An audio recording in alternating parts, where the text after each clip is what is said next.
Pakistan has arrested and detained suspected informants who helped the CIA before the raid on bin Laden's compound, according to Pakistani officials. Some were arrested at the nearby safe house used by the CIA to spy on bin Laden, including the person who rented them the house.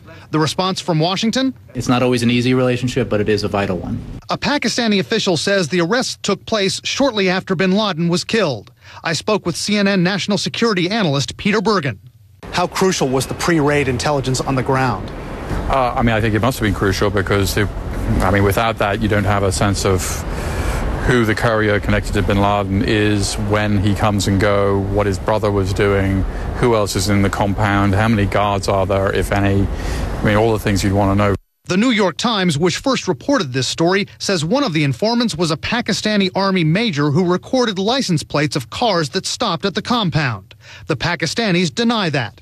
As a backdrop to the flap over these detentions, lists of complaints from both sides about each other. On the U.S. side, there's the question of whether two raids on militants were foiled by tip-offs from Pakistani authorities, the fact that bin Laden managed to hide in Pakistan for years, and the belief that Pakistan's not cracking down enough on terrorist camps. But on the Pakistani side, the public is vehemently opposed to U.S. drone strikes, which the Pakistanis say kill civilians.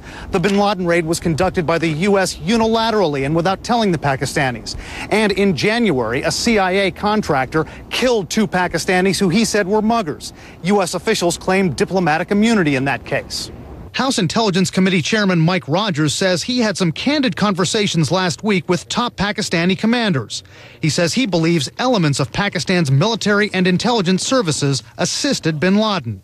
What level of help do you believe they gave bin Laden? Well, I do think that there was some logistical support efforts that had to happen by either members of the military, former members of the military, or former members of ISI or current members. So there was some logistical assistance. But Rogers says there's no information that any top Pakistani leaders assisted bin Laden or knew he was there. A Pakistani official I spoke with called Rogers' comments conjecture, and he pointed out that Pakistan's prime minister has emphatically denied any Pakistani cooperation with al-Qaeda.